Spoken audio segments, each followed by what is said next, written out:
On a 2 vies. Et la deuxième débute lorsque l'on s'aperçoit que l'on n'en a qu'une seule. Bonjour.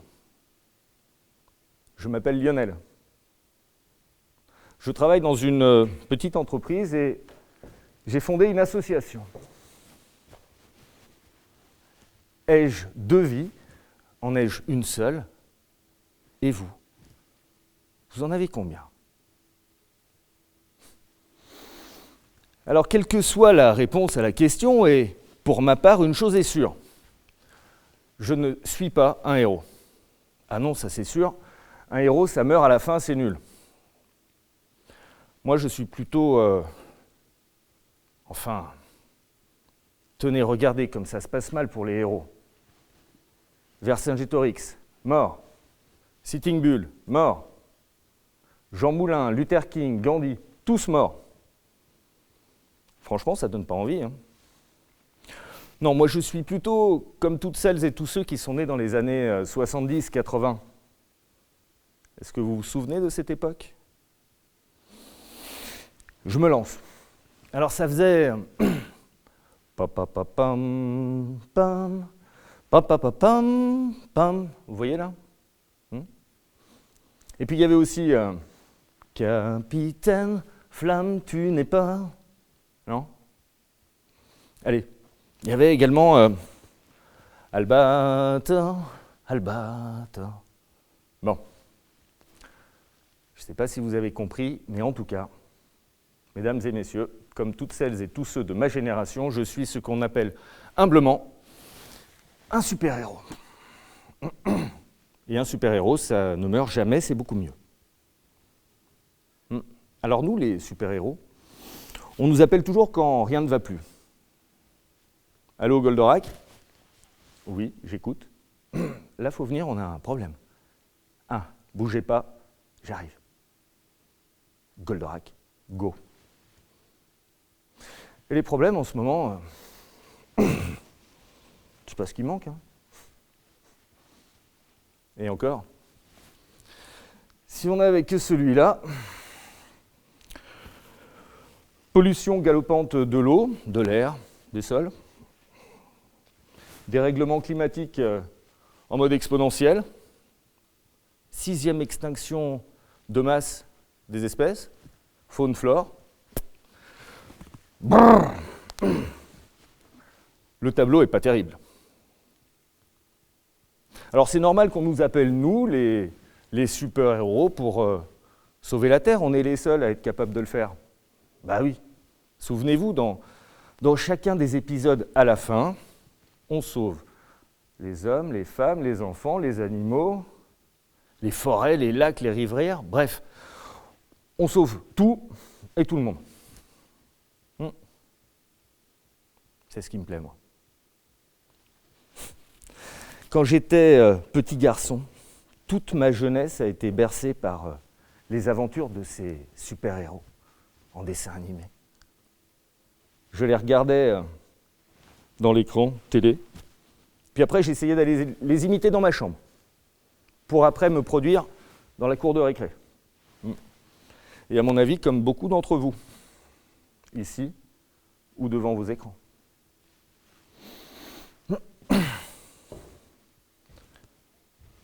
Tenez, j'ai appris une chose dernièrement. Tous les héros des mangas japonais dont je viens de vous parler, dans leur grande majorité, avaient une trentaine d'années quand ils les ont écrits. Ça veut dire qu'ils sont les enfants de Nagasaki et d'Hiroshima. Ils ont connu le chaos, ils ont connu les drames. Ils ont vécu un monde qui s'écroule. Ils ont grandi dans un pays traumatisé par le cataclysme nucléaire. Et ce qu'ils portent en eux transpire dans chacun de leurs épisodes. Explosion en forme de champignons nucléaires, déportation de populations vers d'autres planètes. Et ma génération, à travers ces aventures, en garde les stigmates. Sans doute sommes-nous un petit peu plus sensibles. Ouais. En 2021, la situation est plutôt simple, hein, tout le monde l'a compris, la planète est en danger. Phase critique et nous avec. Bon. Et je crois qu'un seul super-héros ne suffirait pas pour la sauver.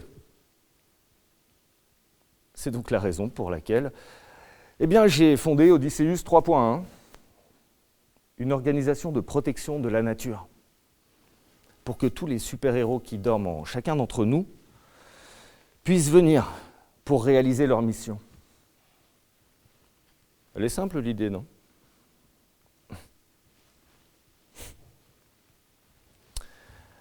Si ce n'est qu'on a rajouté quelques ingrédients, non ?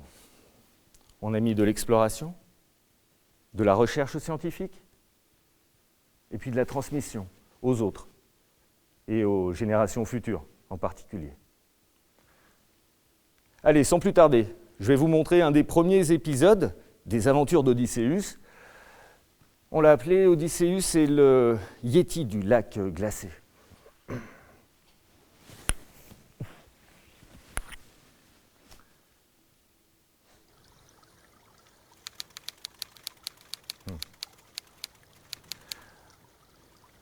Alors l'histoire, elle se passe dans les Alpes. On est parti dans les Alpes suisses italiennes et on a gravi les montagnes. On a porté des centaines de kilos de matériel avec nous. On a trouvé un lac glacé, on a percé la glace et on a plongé. Ça, c'est de l'exploration. Et puis après, arrivé au fond, on a effectué des prélèvements en sédiments et en eau. Et on a apporté ces échantillons à l'université de Genève, aux scientifiques, pour qu'ils puissent réaliser leur étude. Ça, c'est de la recherche scientifique. Et puis enfin, cette étude est parue dans l'une des revues les plus connues dans le monde au sujet de l'eau, Water. Ça, c'est de la transmission.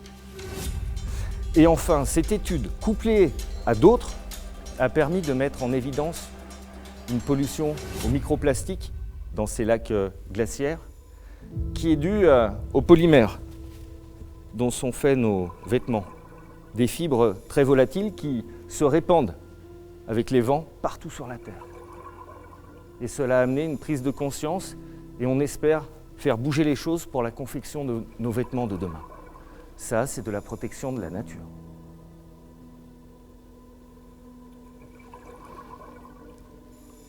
On va changer un petit peu, et si vous voulez bien, je vous emmène pour le deuxième épisode des aventures d'Odysseus. On l'a appelé Odysseus et le champagne explosif. Elle est bien celle-là comme histoire. Ça se passe dans le deuxième, ou plutôt dans le plus grand lac d'Europe occidentale, le lac Léman. On est parti un jour à l'aube avec un bateau que nous avions loué sous un faux nom pour ne pas éveiller les soupçons des autorités sur ce que nous devions faire. On est parti sur un point qu'on s'était fixé, on a plongé à plus de 50 mètres dans le noir et dans le froid. Ça, c'est de l'exploration. Et puis après, on est tombé sur ce qu'on cherchait. Des caisses et des caisses de munitions, avec des bombes à l'intérieur, qui avaient été jetées au lendemain de la Seconde Guerre mondiale pour s'en débarrasser. Les scientifiques se doutaient qu'elles étaient là, mais ils n'avaient jusqu'à présent eu aucune image ni aucune preuve de leur présence. On leur a donc apporté. Ça, c'est de la recherche scientifique. Et puis après, on a provoqué une conférence de presse à Genève, afin d'informer nos concitoyens des pollutions en cours et des dangers que cela représente. C'est de la transmission. Et maintenant, avec la Confédération helvétique, nous travaillons pour effectuer des relevés bathymétriques, c'est-à-dire une cartographie des fonds lacustres, pour connaître exactement l'emplacement de toutes ces munitions, il y en a plusieurs milliers de tonnes, et procéder à leur éradication et neutralisation. Ça, c'est de la protection de la nature. Et il était bien cet épisode. Hein. Allez, je vous en mets un troisième. Un troisième, qui se passe pas très loin d'ici, sur le deuxième plus grand affluent de la Méditerranée par le débit après le Nil, le Rhône, en plein cœur de Lyon. On a affrété un bateau, mis en place un équipage. On a mis également sur pied une équipe de plongeurs et une équipe de bénévoles à terre. Et on a décidé d'investiguer, en plein centre de Lyon, le fond du fleuve. C'est de l'aventure. On a pu filmer, photographier des quantités incroyables de macrodéchets en tout genre. Et également la faune et la flore qui essayent de survivre dans ce milieu devenu hostile. Et on a remis ces éléments aux scientifiques qui étudient la pollution sur le Rhône. Ça, c'est de la recherche. On a réalisé le documentaire qui est derrière moi. Et on le diffuse dans les écoles dans lesquelles nous intervenons pour sensibiliser les gamins à la pollution. Ça, c'est de la transmission. Et puis enfin, ce jour-là, on a remonté 3,5 tonnes de déchets en tout genre. Des trottinettes, des vélos, des machines à laver, des batteries, des coffres-forts vides. Ça, c'est de la protection de la nature.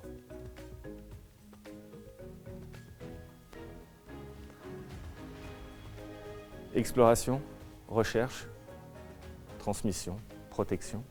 Mais en fait, est-ce que ce n'est pas tout simplement une histoire accélérée de l'humanité que nous revivons au travers des aventures d'Odysseus? Allez, je m'explique. Homo sapiens est apparu en Afrique il y a 300 000 ans. Et puis de là, il s'est répandu sur toute la planète. Il a exploré. Il a réalisé des arcs, des flèches, confectionné des outils, des instruments. Il a cherché. Et puis il a appris à ses enfants, à ses congénères, à ceux qu'il croisait, comment réaliser par eux-mêmes ce qu'ils venaient d'apprendre. Il a transmis. Et enfin, en chassant juste ce dont il avait besoin, comme buffle dans des troupeaux, en maintenant un équilibre pour ce troupeau, en pratiquant une agriculture raisonnée, en laissant les sols se reposer, se régénérer. Quelque part, il a protégé la nature. Ma question est simple. Sommes-nous toujours Homo sapiens, celui qui sait, le sage? Sommes-nous toujours sapiens? Personnellement, il y a 46 coups qui ont sonné à mon horloge et je regarde à la fenêtre et je m'interroge. C'est où qu'on a merdé? C'est où qu'on a merdé? Quand j'écoute les dirigeants des gouvernements, qui ont désormais, pour certains, mon âge, qui ont regardé les mêmes dessins animés que moi, qu'est-ce que j'aimerais qu'il réveille le super-héros qui dort en eux? On nous parle de vaccins beaucoup en ce moment, hein. Il faut le trouver, le bon. Oui, bien sûr. Bien sûr. Mais moi, je crois qu'on porte en nous 2 anticorps pour nous préserver de cette maladie et des autres qui vont arriver et qui sont déjà là. 2 anticorps fondamentaux. Tenez, je trouve à titre personnel qu'on a trop d'images d'un monde pollué, ravagé, incendié. Pourtant, elles sont bien vraies, elles sont bien réelles, c'est factuel. Mais toutes ces images, je crains qu'elles ne provoquent un sentiment de « et à quoi bon ?» au point où on en est foutu pour foutu, voire même de la colère. Et si la colère rend aveugle, selon le dicton, le Petit Prince répond, lui, on ne voit bien qu'avec le cœur. Et je crois sincèrement que le premier des anticorps est là, c'est l'amour. Alors notre bateau est en train de couler aussi. Il coule, oui. Et on n'a pas de canot de sauvetage, non. 2 solutions. Soit on quitte le navire, soit on écope et on tente de colmater la brèche. Et ça, c'est le deuxième des anticorps, c'est l'espoir. Quand on intervient dans les écoles, avec notre bande de super-héros auprès des gamins, on ne cesse de leur répéter. Les enfants, n'oubliez pas que l'adulte qui est devant vous est juste un gosse, comme vous, un petit peu plus vieux.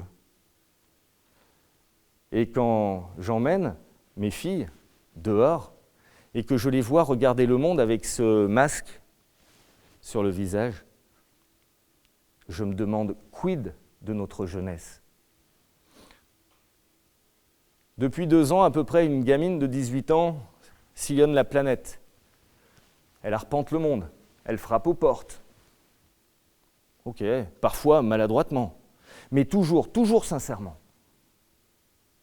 Elle est le symbole d'une jeunesse en manque de super-héros. Et je crois qu'il est temps maintenant que nous réveillons toutes et tous le super-héros qui dort en nous. Seul, on va plus vite. À plusieurs, on va plus loin. Et surtout, on n'a qu'une seule vie. Et je crois que ce sont là les fondamentaux qui doivent animer une organisation environnementale en 2021. On a plein d'idées. On a plein d'épisodes qui sont en train d'être tournés. Je vous les montre ?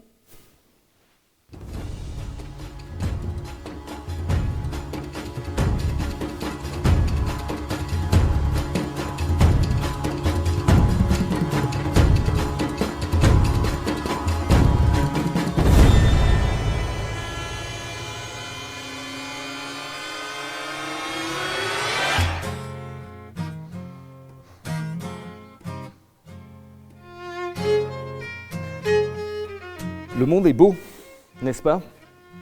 Il est encore beau. Et il est temps de s'y mettre pour le sauver. Alors les super-héros, vous embarquez, vous venez avec nous ? Et puis, je vais citer ce grand philosophe du millénaire dernier. J'ai nommé Buzz l'éclair dans son œuvre magistrale Toy Story. Vers l'infini et au-delà. Je vous remercie pour votre attention et je vous souhaite une très bonne journée.